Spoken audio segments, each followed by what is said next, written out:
Admiral Kethavar stared at the tactical display floating above his command table. The blue hologram showed a small human colony world called Haven's Rest. It looked peaceful from space. Green continents, blue oceans, white clouds. Just like any other inhabited planet. But Kethavar knew better than to trust appearances when it came to humans. He had been fighting these strange creatures for 3 years now. 3 years of victories that felt like defeats. 3 years of watching his fellow officers return from battles with haunted eyes and trembling hands. The humans lost almost every major engagement, but they made the Zephyrian Empire pay for each victory with blood and nightmares.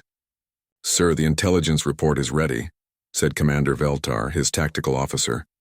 The younger Zephyrian's purple skin had turned pale gray, a sure sign of stress. Kethavar accepted the datapad with one of his forearms while keeping his eyes on the display. The report was short. Haven's Rest had a population of 50,000 humans. Most were farmers and miners. The military garrison consisted of only 200 soldiers from the Terran Federation's regular army. 200 soldiers, that should have been good news. In past battles, the Zephyrians had needed at least a 10-to-1 advantage to overcome human defenders. This time, Kethavar commanded a full assault fleet, 30 warships and 15,000 elite troops. The odds were 75-to-1 in his favor. So why did his stomach feel like it was full of acid? "Admiral," Veltar said quietly, "there's something else in the report. Our intelligence team intercepted some human communications. They mentioned something called special forces being deployed to the colony." Kethavar's primary eyes focused on his subordinate, while his secondary eyes continued watching the tactical display. "Special forces? What does that mean?" "Unknown, sir. Our xenobiology experts think it might be propaganda. Perhaps they're calling their regular soldiers by a different name to boost morale." The Admiral made a dismissive gesture with his free hand. He had learned not to trust human propaganda, but he had also learned not to underestimate human creativity in naming things. They called their smallest warships destroyers and their medical personnel corpsmen. Nothing about human language made sense. "Show me the casualty reports from our previous encounters," Kethavar ordered. The holographic display changed to show a series of battle summaries. Each one told the same basic story. Zephyrian forces would attack a human position with overwhelming numbers and superior technology. The humans would fight back with ancient kinetic weapons and primitive explosives. Logic said the humans should surrender quickly when faced with certain death. But humans didn't follow logic. At the Battle of Kepler Station, 2,000 human defenders had held off 12,000 Zephyrian Marines for 6 days. When the station finally fell, only 50 humans were left alive. But those 50 had killed over 4,000 Zephyrians and destroyed 3 capital ships with improvised weapons. The Battle of New Tokyo was even worse. A single human platoon had turned an entire city into a death trap. They used the buildings themselves as weapons, collapsing structures on advancing troops and turning the subway system into a network of kill zones. It took the Zephyrians 2 weeks to clear the city, and they lost 8,000 soldiers doing it. But the worst had been the defense of the Agricultural World Series Prime. The humans there had no military training at all, just farmers and their families. When the Zephyrian ground forces landed, they expected immediate surrender. Instead, they found that every human from age 12 to 90 had picked up a weapon. Children too young to fire rifles served as spotters and messengers. Elderly humans who could barely walk strapped explosives to themselves and walked into Zephyrian formations. The Zephyrians won that battle too, but they lost 12,000 troops to farmers with hunting rifles. The victory felt hollow. Even now, 2 years later, Kethavar sometimes woke up thinking about the human child who had smiled at him before detonating a bomb hidden in her school backpack. "Sir?" Veltar's voice brought him back to the present. "Should we begin the assault?" Kethavar looked at his command staff. They were all experienced officers, veterans of dozens of battles.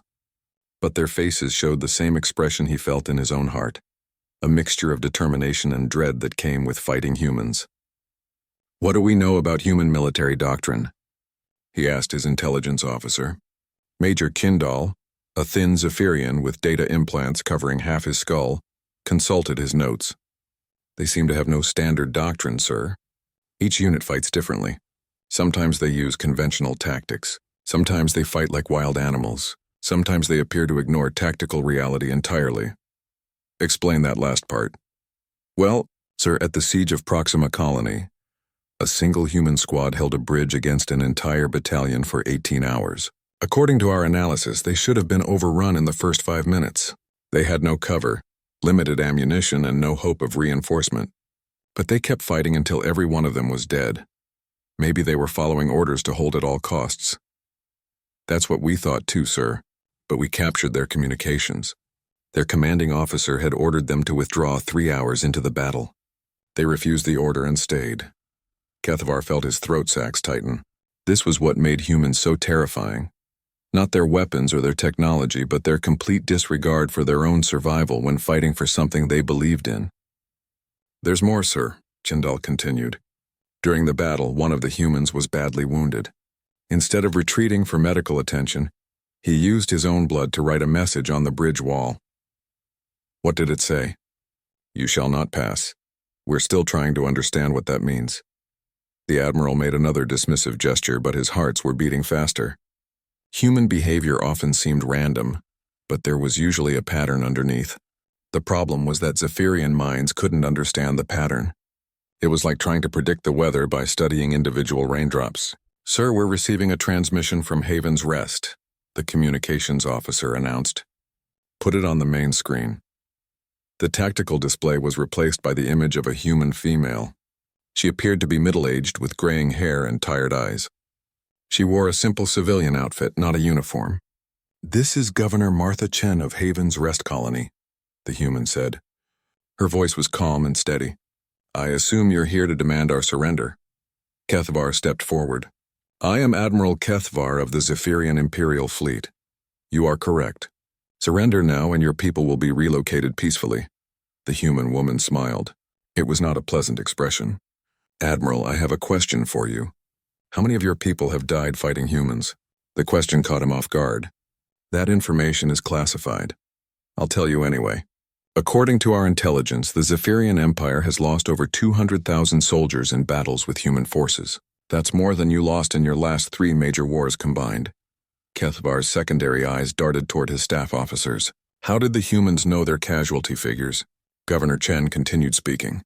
Admiral, those losses came from fighting our regular military forces. Farmers with rifles, civilians with improvised weapons, people who learned to fight by reading instruction manuals. She paused and her smile grew wider. The soldiers protecting this colony aren't regular military, Admiral. They're something else entirely. Something we call special forces. I suggest you reconsider your attack.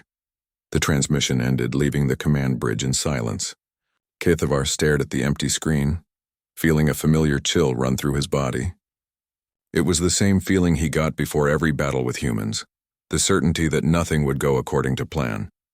But he had his orders. And 75-1 odds. Begin the assault, he commanded. The orbital bombardment of Haven's Rest began at dawn. 30 Zephyrian warships opened fire simultaneously, their energy weapons turning the night sky into a light show of destruction. Admiral Kethavar watched from his flagship's observation deck as blue beams lanced down from space, striking military targets across the colony. The bombardment lasted exactly 1 hour. When it ended, thermal scans showed that every major military installation had been destroyed. The human garrison's barracks, armory, and command center were smoking craters. Any rational species would have surrendered by now. But humans weren't rational. Sir, we're detecting movement in the ruins of the main settlement, reported the sensor operator. It looks like civilians evacuating to emergency shelters. Kethavar nodded. At least the humans were showing some sense. What about military resistance? None detected, sir. All human military signatures went dark during the bombardment. That should have been good news, but the Admiral had learned not to trust easy victories when fighting humans. Launch the assault shuttles! Full force. 15,000 Zephyrian Marines began their descent toward Haven's Rest. The assault shuttles were massive, heavily armored vehicles that could carry 200 troops each. They came down in perfect formation, their pilots following standard Zephyrian doctrine. Major Thekron commanded the lead assault wave. He was a veteran of 20 campaigns, a soldier who had seen combat on dozens of worlds. As his shuttle approached the landing zone near the colony's main settlement, he reviewed the tactical situation with his company commanders. Remember, he told them over the comm system, humans are unpredictable. They might try to ram our shuttles with civilian vehicles. They might hide explosives in children's toys. Stay alert and follow standard procedures. The shuttles touched down in a field outside the settlement. The landing was unopposed. No human weapons fired at them. No improvised explosives detonated under their landing gear. For once, everything was going according to plan. The Marines deployed quickly, establishing a perimeter around the landing zone. The settlement ahead looked empty. Most of the buildings were damaged from the orbital bombardment, but the main structures were still standing. Smoke rose from several locations, but there was no sign of organized resistance. "This feels wrong," muttered Sergeant Vectal, one of Thekron's squad leaders. "Where are they?" Thekron shared the sergeant's unease, but he had his orders. Alpha Company, advance on the settlement. Beta and Charlie, establish overwatch positions. Delta, secure the landing zone. The Zephyrian Marines moved forward in textbook formation.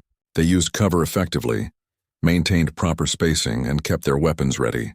Their advanced armor could stop most human projectiles, and their energy rifles could punch through human cover with ease. As they entered the settlement's outskirts, Thekron noticed something odd. The buildings had been damaged by the bombardment, but the damage looked deliberate. Walls had collapsed in specific patterns, creating narrow passages that would funnel attacking troops into kill zones. Debris had fallen to block certain streets while leaving others open. "Sir," called one of his scouts, "I'm seeing signs that the humans deliberately channeled our bombardment to create defensive positions." That was impossible. No species could predict orbital bombardment patterns well enough to use them tactically. "Are you certain?" "Yes, sir. Look at Building 7 Alpha. The support structure was weakened before our bombardment hit it. When our beam struck the roof, the whole building collapsed to block the main avenue, but they left escape routes through the back alleys." Thekron felt his combat instincts screaming warnings. The humans had turned the bombardment into a construction project, reshaping their settlement into a fortress. That level of tactical thinking was beyond anything he had encountered before. "All units proceed with extreme caution," he ordered. "Assume every step is being observed." The Marines advanced deeper into the settlement. The streets were eerily quiet. Occasionally they spotted a human civilian in the distance, usually an elderly person or a child, but these individuals always disappeared before the troops could reach them. "Major," called Lieutenant Zarkek from Beta Company, "we've reached the town center. It's completely empty except for what?" "Sir, there's a single human sitting on a bench in the middle of the square. She appears to be waiting for us." Thekron felt his throat sacs tighten. One human, waiting alone in an empty square? Every instinct told him this was a trap, but he couldn't see how. "Describe her." "Human female, appears to be in her 30s. Brown hair, average height. She's wearing some kind of black uniform I've never seen before. She's just sitting there, sir, reading what looks like a book." "What kind of book?" "I can't tell from this distance, sir. She seems completely relaxed, like she's waiting for a bus or something." Thekron made his decision. Surround the square but maintain distance. "I'm moving to your position." He worked his way through the ruined streets with his command squad. The settlement felt like a maze now, with all the deliberate damage channeling movement along specific paths. It took him 20 minutes to reach the town square, and by the time he arrived, his nerves were stretched tight. The human woman was exactly as described. She sat on a simple wooden bench in the center of the square, reading a small book. Her black uniform was unlike any military clothing he had seen before. It seemed to absorb light rather than reflect it. She looked up as the Zephyrian troops surrounded her. "Good morning," she said in perfect Zephyrian. Her accent was flawless. "I'm Captain Sarah Chen, 1st Special Operations Command, Terran Federation. You must be Major Thekron." The fact that she knew his name and rank sent ice through his veins. "How do you—" "Your command signals aren't encrypted very well," she interrupted gently. "Also, you've been announcing your movements over open channels for the past hour. I've been tracking your advance since you landed." Thekron raised his rifle, but something in her calm demeanor made him hesitate. "Where are the rest of your forces?" "What forces?" She closed her book and stood up slowly. "Major, this is a civilian colony. The only military personnel here are myself and my team." "Your team?" 5 other operators. "We arrived yesterday to assist with the evacuation of non-combatants." Thekron looked around the square. His sensors showed no other humans in the immediate area. 6 soldiers against 15,000. You must surrender. Captain Chen smiled. It was a pleasant expression, the kind someone might wear when meeting a friend for lunch. Major, I appreciate your concern, but I'm afraid that won't be possible. You see, I have orders to defend this colony. You cannot defend anything with 6 soldiers. Actually, she said, checking what looked like a wrist chronometer, it's down to just me now. My team finished evacuating the civilians 15 minutes ago. They're already off-world. Thekron felt a chill of realization. You stayed behind alone? Someone had to delay your advance long enough for the evacuation to complete. Don't worry, though. The delay won't be much longer. Surrender now, and I guarantee your safety. Captain Chen tilted her head slightly as if considering the offer. That's very kind, Major, but I'm afraid I have a job to finish. Also, you might want to tell your artillery teams to stop trying to target my position. They've been painting me with targeting lasers for the past 5 minutes. Thekron's blood turned to ice water. How do you know about our artillery positions? Because I've been watching them set up for the past hour. Your Bravo 7 unit is positioned behind the water treatment plant. Charlie 4 is on the hill overlooking the spaceport. And Delta 2? She paused and looked directly at him. Well, Delta 2 isn't positioned anywhere anymore. Before Thekron could ask what she meant, his comm system crackled with an emergency transmission from his artillery commander. Major, we've lost contact with Delta 2 battery. Their position is... Sir, it's just gone. The entire artillery unit has been destroyed. We found no bodies, but all their equipment has been reduced to scrap metal. Captain Chen nodded politely. That would be Sergeant Martinez. He's very good at his job. Thekron realized he was facing something beyond his understanding. What are you? I'm a soldier, Major, just like you. She took a step forward, and somehow that single step made her seem larger and more dangerous. The difference is that I'm a human soldier who volunteered for enhancement. Enhancement? Physical augmentation, neural modification, tactical integration systems. We call it Special Forces training, but it's really more like evolution. Her smile never wavered. The humans you've been fighting so far? Regular people with standard equipment. My kind are different. Thekron activated his comm system. All units converge on the town square. Priority target acquired. Captain Chen glanced at her chronometer again. Major, I have exactly 12 minutes before my extraction window closes. That should be more than enough time. Enough time for what? To show you why the galaxy fears humans, she moved.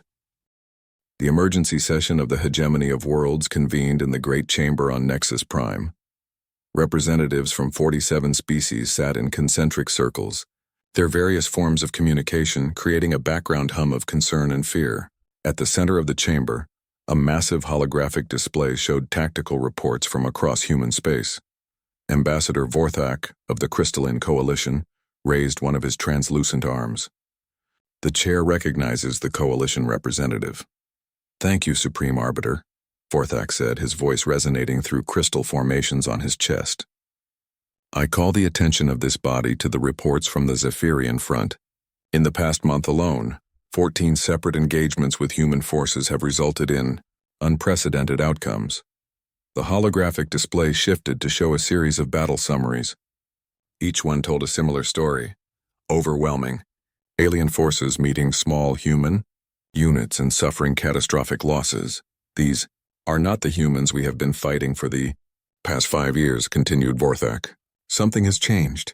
Something has made them more dangerous than we ever imagined possible. Senator Klixnar of the Draconian Empire slithered forward on his serpentine tail.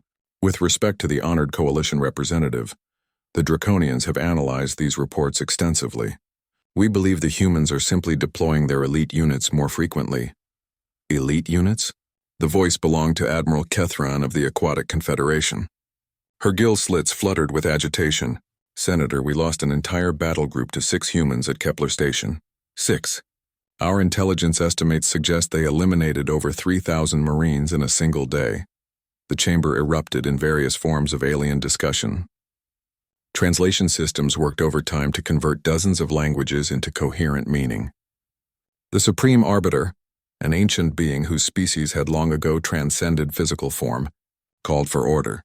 The chair will hear the report from Commander Torres's engagement at Kepler Station, the Arbiter announced. The holographic display changed to show security footage from the mining station. The quality was poor. Most cameras had been destroyed early in the battle, but what remained was enough to chill the assembled representatives. The footage showed a human in matte black armor moving through a corridor filled with draconian troops. The human moved wrong, too fast, too smooth, like liquid shadow given form. Energy bolts that should have struck him seemed to pass through empty space. When he returned fire, each shot found its target with impossible accuracy. But what disturbed the watching aliens most was not the human's enhanced abilities. It was his behavior during the engagement. Intercepted communications showed him speaking calmly to his team, often commenting on draconian tactical decisions with what sounded like professional interest rather than hostility. Interesting flanking maneuver. His voice came through the chamber's speakers. Third company is trying a pincer movement. Good initiative, but they're telegraphing their position with those plasma trails. A few seconds later, the footage showed him systematically dismantling the same flanking force he had just complimented. As you can see, Admiral Kethran continued, this human treats combat like an academic exercise. He studies his opponents while fighting them. Our tactical analysis suggests he was actually holding back for most of the engagement. Representative Zix Thala of the Hive Collective chittered nervously. The collective's bioanalysts have studied the available data. These enhanced humans show reaction times that exceed the theoretical limits of organic neural systems. They appear to possess some form of predictive combat modeling. What does that mean in practical terms? Asked the Supreme Arbiter. It means they can see several seconds into the future during combat situations. They don't just react to what their enemies do. They react to what their enemies are about to do. The chamber fell silent as the implications sank in. Several representatives began urgent communications with their home worlds. The holographic display shifted to show another engagement, the defense of a human agricultural station called Green Valley. The defending force consisted of a single Special Forces team led by someone identified as Lieutenant Colonel Elena Vasquez. The footage began with standard orbital surveillance of a draconian ground assault. 12,000 troops deployed in textbook formation against what appeared to be an abandoned farming facility. The initial advance went smoothly, too smoothly. Where are the defenders? Asked Ambassador Vorthak. As if answering his question, the display zoomed in on a single figure standing in the middle of a wheat field. A human female in black armor, arms crossed, watching the approaching army with apparent curiosity. The draconian forces surrounded her position and called for surrender. The human's response was broadcast on all channels. This is Lieutenant Colonel Elena Vasquez, Terran Special Operations. I notice you're using Formation Delta 7 for your advance. That's a good choice for this terrain, but you might want to adjust your spacing. You're bunching up in the low ground. The draconian commander, visible in the surveillance footage, appeared confused by the advice. He ordered his troops to maintain formation and continue the advance. Really? The human continued. I'm not trying to trick you. Your left flank is exposed. A competent defender could roll up your entire line from that position. What happened next defied military logic. The human remained stationary as the draconian forces closed to weapons range. She made no attempt to take cover or call for support. When the aliens opened fire, she simply wasn't there anymore. The next 17 minutes of footage showed a single enhanced human systematically dismantling an army. She moved through the draconian lines like a force of nature, appearing behind enemy positions, neutralizing key leaders, and destroying equipment with surgical precision. But what made the engagement truly terrifying was the running commentary she provided throughout the battle. She continued offering tactical advice to the draconian commanders, genuinely trying to help them mount a more effective defense against her own attacks. Your reserves are out of position. Her voice came through captured communications. If you move 2nd Battalion to grid reference Charlie 7, you might be able to flank me when I hit your command post. The draconian commander actually followed her advice. It didn't help. She had already anticipated his response and used it to eliminate his artillery support. Better, she said after destroying the artillery positions.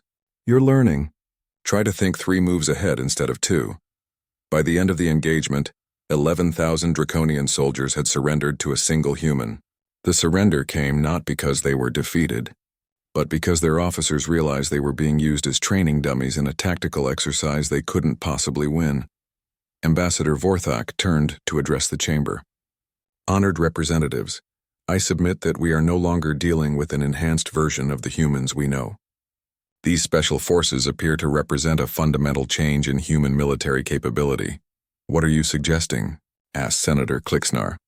I'm suggesting that if regular humans were dangerous enough to bring the galaxy to a standstill, then these enhanced humans represent an existential threat to our civilizations.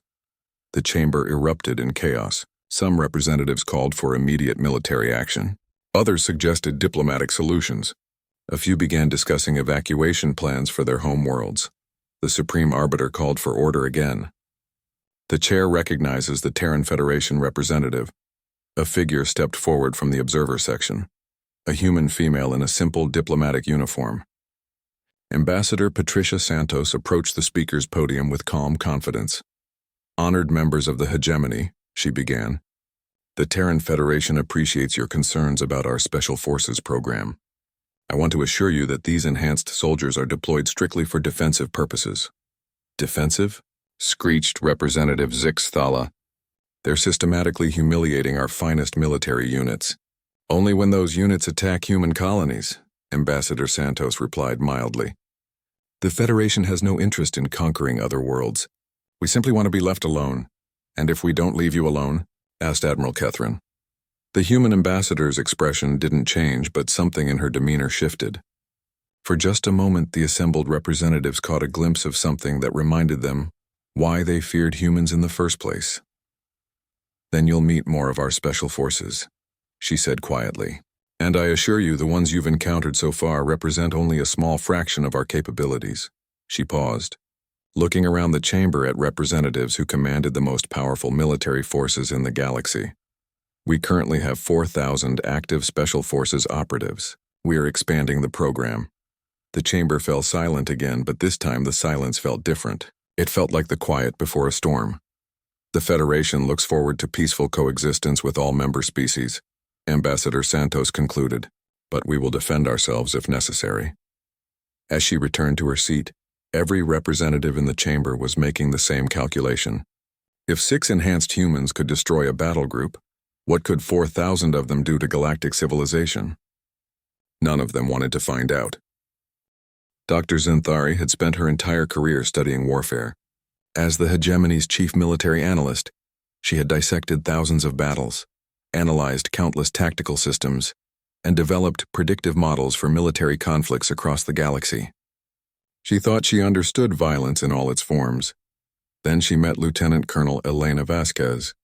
The meeting took place on Proxima 7th, 3 days after the planet's liberation from draconian occupation. Dr. Zinthari had arrived with a diplomatic mission to study human military methods. What she found challenged everything she believed about the nature of war. Dr. Zinthari, Lieutenant Colonel Vasquez greeted her with a warm smile. I've read your work on tactical psychology. Fascinating stuff. I especially enjoyed your analysis of the Krillian defensive mindset. The hegemony analyst stared at the human in surprise. Elena Vasquez looked completely normal. Average height, brown hair, friendly eyes. She wore a simple combat uniform without any visible weapons or armor. Nothing about her appearance suggested she was one of the most dangerous beings in the galaxy. You've read my academic papers? Dr. Zinthari asked. Of course. Understanding how different species think about warfare is essential for my job. Your work on cross-cultural tactical patterns has been very helpful. They were standing in what had once been the Draconian Command Center for Proxima 7. The facility was intact. No battle damage. No signs of violence. According to the reports, Lieutenant Colonel Vasquez had captured it single-handedly after spending 3 days behind enemy lines. How many Draconian soldiers were stationed here? Dr. Zinthari asked. About 12,000 when I arrived. Most of them are still here, actually. Still here? Elena gestured toward a nearby building. Through the windows, Dr. Zinthari could see Draconian soldiers sitting in what appeared to be a classroom. They were taking notes while a human instructor drew diagrams on a large board. They're attending lectures on improved tactical doctrine, Elena explained. I captured their senior officers on the first day. But instead of imprisoning them, I decided to offer them educational opportunities. Dr. Zinthari felt her analytical mind struggling to process this information. You're teaching enemy soldiers how to fight better? Well, yes. The Draconian military has some significant tactical blind spots. Their command structure is too rigid. Their communication protocols are inefficient, and they tend to over-rely on heavy weapons in situations that call for mobility. But they were occupying this planet. They were your enemies. Elena's expression grew thoughtful. Were they? I mean, yes, they were following orders to occupy human territory, but most of these soldiers are just professionals doing their job. It's not really personal. She led Dr. Zenthari toward the building where the lectures were taking place. As they walked, the analyst noticed something disturbing. Draconian soldiers they passed didn't look like prisoners or defeated enemies. They looked like students, engaged, curious, eager to learn. The interesting thing about Draconian tactical doctrine, Elena continued, is that it was designed for fighting other Draconian forces. It works well against enemies who think the same way they do, but when they encounter different tactical philosophies, they struggle to adapt. They entered the classroom. The human instructor, a young man in Special Forces uniform, was explaining something called asymmetric response patterns to an audience of serpentine alien warriors. The Draconians were asking questions and taking detailed notes. Sergeant Williams specializes in tactical education, Elena whispered to Dr. Zenthari. He has a doctorate in military psychology from Cambridge University. Before joining Special Forces, he taught at the War College. You have academics in your military? We have everything in our military. Scientists, artists, philosophers, engineers. The enhancement process doesn't just improve our physical capabilities, it expands our intellectual capacity as well. Dr. Zenthari felt a chill run through her exoskeleton. What exactly does the enhancement process involve? Elena looked surprised by the question. Oh, we're not classified anymore. The Federation declassified most of the Special Forces program after the hegemony started asking about it. She led the analyst to her personal office. Apparently, the former command center of the Draconian occupation force. The room was filled with books, tactical manuals, and what appeared to be academic papers from dozens of different species. The enhancement begins with genetic modification, Elena explained as she poured 2 cups of tea. We optimize neural pathways, improve reaction times, increase physical capacity. But that's just the foundation. What comes next? Neural interface implants that allow direct connection to tactical networks. Enhanced sensory processing that lets us track multiple threats simultaneously. Pattern recognition systems that help us predict enemy behavior. Elena handed her a cup of tea and sat down across from her. But the most important, enhancement isn't technological, it's psychological. I don't understand. The selection process for Special Forces doesn't just identify physically capable candidates. We look for people with a specific mindset, individuals who can separate emotional responses from tactical necessities. Dr. Zenthari sipped her tea nervously. It was surprisingly good. What does that mean in practical terms? It means I can fight someone without hating them. I can kill enemy soldiers without being angry at them. I can capture their leaders without feeling vindictive toward them. Elena's expression remained completely calm. And I can teach them better tactics without worrying about helping future enemies. But doesn't that make them more dangerous to you later? Elena smiled. Dr. Zenthari, by the time I've finished studying an enemy force, I understand their tactical capabilities better than their own commanders do. Teaching them improvements doesn't make them more dangerous to me. It makes them more predictable. The analyst felt her worldview shifting uncomfortably. You study them while fighting them? Of course. Every battle is a learning opportunity. When Draconian forces use a new formation, I analyze its strengths and weaknesses in real time. When they adapt to my tactics, I study their adaptation patterns and develop counters. Elena activated a holographic display showing the recent battle for Proxima 7. The tactical breakdown looked more like an academic presentation than a military report. Day 1, she explained. I infiltrated their perimeter and observed their standard operating procedures. They were using a defensive posture designed for fighting other Draconian forces. Lots of static positions, heavy reliance on overlapping fields of fire. The display showed troop movements as colored arrows and symbols. Day 2, I began probing their response patterns. I would attack a position, withdraw, and observe how they adjusted their defenses. Each probe taught me more about their decision-making process. And Day 3? Day 3, I implemented what I had learned. By then, I understood their tactical doctrine well enough to predict every move their commanders would make. The actual capture of their leadership was almost anticlimactic. Dr. Zenthari stared at the tactical display. What Elena described wasn't just military superiority. It was intellectual dominance on a level that made conventional warfare obsolete. "How many of you think this way?" she asked quietly. "All Special Forces operatives receive the same enhancement package. We're trained to approach combat as an intellectual exercise rather than an emotional experience. And there are 4,000 of you? Currently. The program is expanding rapidly. We have excellent recruitment rates. Apparently, many humans find the idea of enhanced intellectual capacity very appealing." Elena stood and walked to the window overlooking the city. Draconian soldiers could be seen moving through the streets, but they weren't patrolling or standing guard. They appeared to be helping with reconstruction efforts. "Dr. Zenthari," Elena said without turning around, "may I ask you a question?" "Certainly. In your analysis of galactic warfare, have you ever encountered a military force that viewed combat as a form of education?" The analyst thought carefully.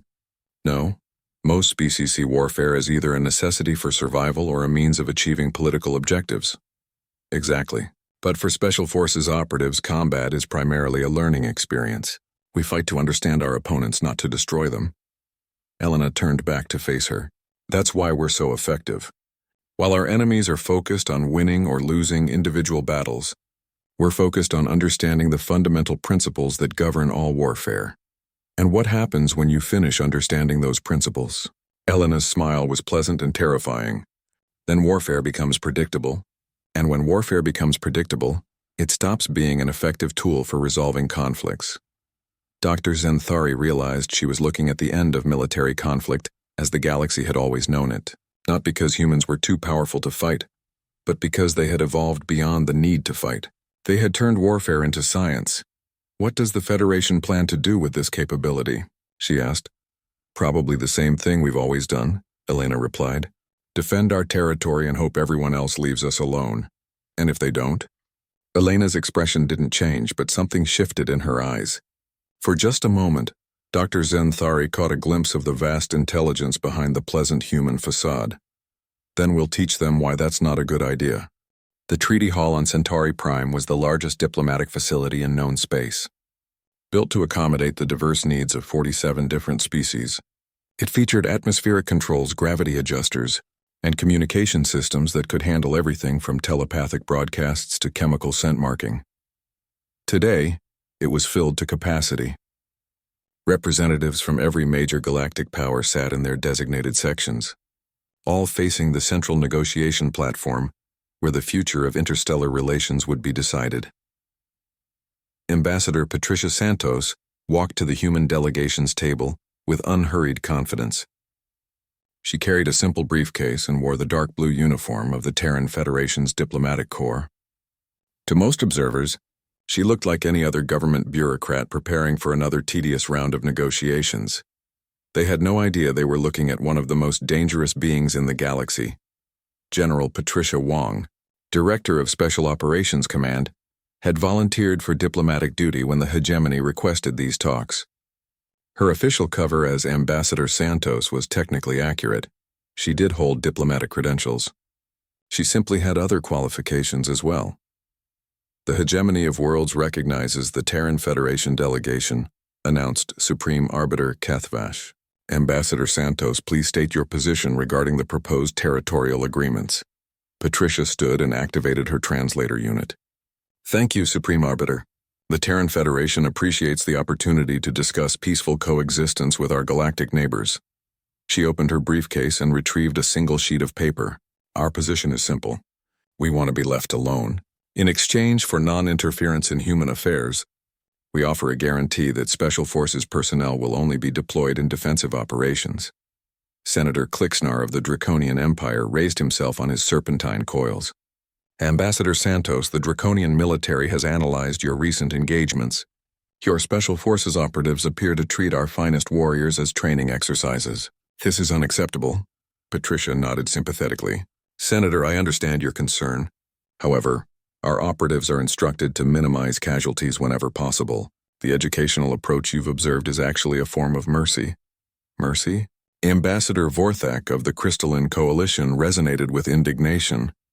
Your soldiers humiliated 12,000 draconian troops on Proxima 7th. Actually, Patricia corrected gently. Lieutenant Colonel Vasquez improved their tactical capabilities significantly. Post-engagement analysis shows that draconian units who received her training demonstrate a 37% improvement in combat effectiveness. The chamber fell silent. Several representatives began urgent consultations with their military advisors. Admiral Kethran of the Aquatic Confederation spoke next. Ambassador, the Confederation has a specific concern. How many Special Forces operatives does the Federation currently maintain? Patricia smiled. As of this morning, we have 4,236 active Special Forces personnel. And how many are you planning to train? Our current expansion target is 10,000 within the next 5 years. However, recruitment has been exceeding expectations. We may reach that number sooner. The chamber erupted in various forms of alien panic. Translation systems worked overtime to convert the cacophony of concerned voices into coherent meaning. Representative Zixthala of the Hive Collective managed to make herself heard above the noise. 10,000 enhanced humans. Ambassador, that represents more individual combat power than most planetary defense forces. I understand your mathematics, Patricia replied calmly. But please remember that these operatives are primarily defensive assets. They're trained to protect human colonies, not conquer alien worlds. What guarantee do we have that your Federation won't change its policy? Demanded Senator Klixnar. Patricia considered the question carefully. Senator, I suppose you have my word as a representative of the Federation government. And if that's not sufficient? Something changed in Patricia's demeanor. The shift was subtle, a slight straightening of posture, a fractional change in facial expression. But every representative in the chamber felt it like a cold wind. Then I suppose you'll have to trust that the Federation continues to value peaceful coexistence, she said quietly, because the alternative would be educational for everyone involved. Supreme Arbiter Kethvash called for order. The chair recognizes Ambassador Santos's proposal. Does the Federation have specific territorial requirements? Patricia activated a holographic display showing a three-dimensional map of local galactic space. Human territory was highlighted in blue, a relatively small cluster of star systems on the galactic rim. The Federation claims sovereignty over all systems currently under human control, plus a buffer zone extending 50 light-years in all directions from our outermost colonies. The request sent another wave of discussion through the chamber. 50 light-years represented hundreds of potentially habitable worlds. That's a significant expansion of human territory, observed Admiral Kethran. It's a reasonable security perimeter, Patricia countered. Given recent events, the Federation feels that our current borders are too vulnerable to incursion.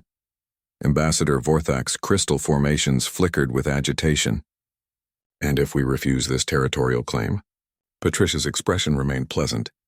Then the Federation will be forced to establish the security perimeter through other means, such as? I'm sure that won't be necessary. The galactic community has always been reasonable about legitimate security. Concerns.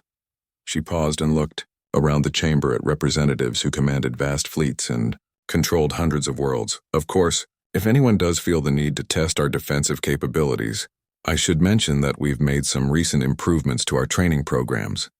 Patricia gestured toward the refreshment area at the back of the chamber. I'd like to thank the catering staff who have been serving refreshments during these negotiations. They've done excellent work. Several representatives glanced toward the back of the chamber. 6 humans in simple service uniforms were quietly cleaning tables and refilling beverage dispensers. They had been present throughout the negotiations, essentially invisible as they went about their duties. I'd especially like to commend their professionalism, Patricia continued. It can't be easy to maintain service standards while conducting a complex training exercise. The temperature in the chamber seemed to drop several degrees. Representatives began looking at the catering staff with new eyes, suddenly noticing details they had missed before. The way they moved with perfect efficiency, the way they seemed to be aware of everything happening in the room, the way their simple uniforms were cut to allow unrestricted movement. Senator Klixnar's voice was barely a whisper. Training exercise? Diplomatic event security, Patricia explained helpfully. It's an advanced course in threat assessment and crowd control in multi-species environments. My people have been practicing threat identification, escape route planning, and protective detail procedures. She smiled warmly at the assembled representatives. They've been watching all of you for the past 6 hours. They know your stress responses, your movement patterns, your personal security arrangements, and the tactical capabilities of your bodyguard details. Supreme Arbiter Kethavash's energy field flickered with what might have been fear. Ambassador Santos, are you threatening this assembly? Of course not, Supreme Arbiter. This is a diplomatic negotiation, not a military operation. My people are simply here to learn. Patricia closed her briefcase and prepared to leave. The Federation looks forward to peaceful relations with all hegemony members. I trust you'll give our territorial proposal due consideration. Serving beverages near the Draconian delegation, looked up and nodded respectfully to Senator Clicksnar. Thank you for the tactical analysis of your security formation, Senator, the young man said politely.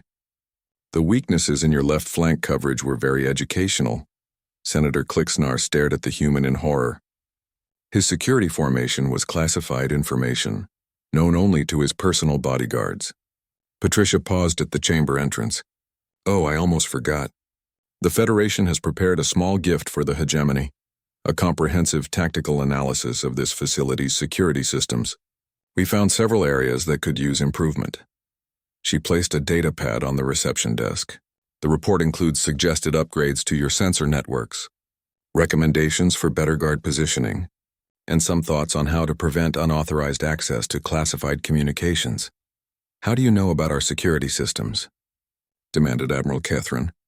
We don't break into things, Admiral. We just pay attention to what's already visible. For instance, your personal communication device has been broadcasting unencrypted location data for the past hour. Patricia looked around the chamber one final time. The Federation values this opportunity for diplomatic engagement. We hope future negotiations can be conducted in the same spirit of mutual learning and understanding. As the human delegation left the chamber, the assembled representatives sat in stunned silence. They had just received the most polite, professional, and absolutely terrifying diplomatic presentation in galactic history. Supreme Arbiter Kethvash was the first to speak. All in favor of accepting the Federation's territorial proposal? Every hand, claw, tentacle, and appendage in the chamber rose in unanimous agreement. The Centauri Accords were signed 3 hours later, granting humanity everything they had requested and establishing the principle that Special Forces personnel would only be deployed defensively. The treaty was ratified with unprecedented speed by every major galactic power. Later, in private communications, military leaders across the galaxy would admit the same terrifying realization. They had just negotiated with humans who had been studying them throughout the entire process. And those humans had been so confident in their abilities that they had turned a diplomatic summit into a training exercise. The galaxy had learned to fear regular humans through decades of conventional warfare, but Special Forces had taught them something far more unsettling, that there existed beings who could turn any situation, even a peace negotiation, into an opportunity to demonstrate their absolute superiority. The war was over. Humanity had won without firing a shot.